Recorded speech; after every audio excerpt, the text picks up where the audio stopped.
आज महिला जागतिक दिन आहे। महिला जागतिक दिनाच्या निमित्ताने संपूर्ण राज्यामध्ये, संपूर्ण देशभर, जगभर वेगवेगळे कार्यक्रम संपन्न होत आहेत। आणि आज आपण गडिंग्लजमध्ये पाहतोय की या प्रांत ऑफिस समोर या सर्व महिला गडिंग्लज तालुक्यातील किंवा शहरातील ज्या आहेत या महिला या येथे येऊन आंदोलन करताना आपण आज पाहिलेलं आहे।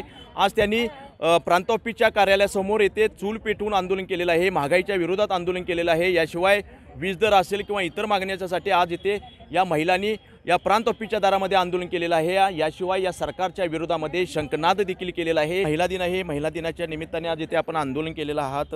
काय काय मागण्या आहेत आपल्या आणि कशा पद्धतीने आंदोलन केलात आणि काय आपल्याला अपेक्षा आहे सरकारकडून? महिला दिनाच्या म्हणजे उत्स्फूर्त आनंदाचा दिवस, परंतु आज आमच्यावर दुर्दैवी वेळ अशी आलेली आहे की जो भ्रष्टाचार चालला आहे, महिलांच्यावरती अत्याचार चाललेला आहे आणि म्हणजे सीमेला अगदी गगनाला फेडलेली महागाई वाढलेली आहे। गॅसचे दर आज कधी नव्हे ते 1100 रुपयाचा दर वाढलेला आहे। 1-2 मुलांच्या शिक्षणाला पैसा घालायचा की त्यांच्या पोटापाण्याचा उदरनिर्वाह बघायचा, अशा परिस्थितीत हा जो भीषण महिलांच्यावर ओढवलेला ताण आहे तो अतिशय म्हणजे खेदजनक वाटतोय। आंतरराष्ट्रीय महिला दिन साजरा होत असताना एकीकडे महिला काही स्पर्धा आयोजित करत आहेत, आनंद व्यक्त करत आहेत, पण आम्हाला असं वाटतंय की समाजात जे गोरगरीब कष्टकरी महिला आहेत यांच्यावर जो काय अन्याय अत्याचार, मध्यमवर्गीय महिला आहेत, पाण्याचा प्रश्न असेल, विजेचा दरवाढ असेल, गॅसची दरवाढ असेल,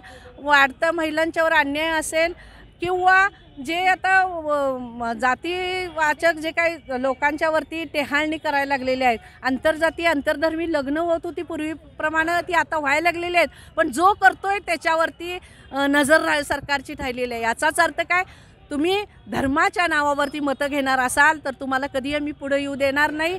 महिलांच्यावर जर अत्याचार होत असेल तिथं आम्ही थांबणार नाही। जिथं जिथं महिलांच्यावर अत्याचार होतील तिथं आम्ही मोर्चे काढून काही आंदोलनं करून आम्ही महिलांच्यावर अन्याय होतील तिथं थांबवणार आहे। त्याचप्रमाणे बेघर महिला काही इथं आलेल्या आहेत, गडिंग्लजमधल्या राबून खाणाऱ्या मोलकरणी महिला आहेत, तर त्यांच्यासाठी खरोखर शासनानं आणि जे काही निवडून दिलेले प्रतिनिधी आहेत त्यांनी त्याच्या नजर घालून प्रोजेक्ट तयार करून त्या प्रोजेक्टमधनं बायकांना नाही म्हटलं तर 2-2 खोल्या तरी राहायला द्यावा, ही आज त्यांची गाळाची गरज आहे।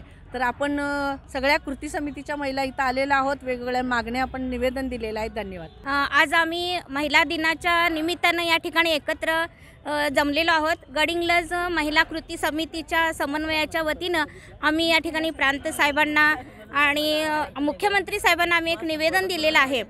जी आज चाललेली आपल्या देशात म्हणा किंवा आपल्या राज्यात म्हणा इतकी मोठी महागाई इतक्या मोठ्या प्रमाणात पोचलेली आहे गगनाला की सर्वसामान्य महिला आज एक छोटंसं कुटुंब जरी असलं तरी काही मोफत धान्य दिलं असेल किंवा काही कमी ह्याच्यामध्ये जरी धान्य दिलं असेल तर ते कसं शिजवून घालायचं हा त्या एका बाईसमोर हा प्रश्न आहे। आणि त्याचं प्रतीक म्हणून आम्ही या ठिकाणी चुलीवरती खिचडी शिजवून आज या शासनाचा आम्ही निषेध करतोय की त्यांनी इकडे लक्ष घालून कोणताही प्रश्न असेल तो महिलांच्या जास्त जवळीकतेचा आहे, महिलांच्या आत्मीयतेचा आहे आणि म्हणून शासनानं ही महागाई कमी करावी। आज महिला दिनाच्या निमित्ताने आज या महिलांनी आंदोलन केलेलं आहे। महिलांच्या मागण्या आहेत त्या मागण्या मान्य व्हाव्यात यासाठी त्यांनी आज या प्रांत ऑफिसच्या दारामध्ये आंदोलन केलेलं आहे। प्रांत ऑफिसच्या दारामध्ये चूल पेटवून त्यामध्ये अन्न शिजवून या सरकारचा निषेध केलेला आहे। वाढती महागाई, स्त्रियांची जी सुरक्षिततेचा प्रश्न आहे, असे विविध प्रश्न घेऊन या आज प्रांत कार्यालयावर महिलांनी आंदोलन केलेलं आहे आणि या मागण्या मान्य व्हाव्यात आणि जागतिक महिला दिनाच्या निमित्ताने महिलांना न्याय मिळावा अशीच अपेक्षा आज या महिलांनी या आंदोलनानंतर लाईव्ह टुडे मराठीच्या माध्यमातून व्यक्त केलेली आहे। गडिंग्लजहून लाईव्ह टुडे मराठीसाठी नितीन मोरे।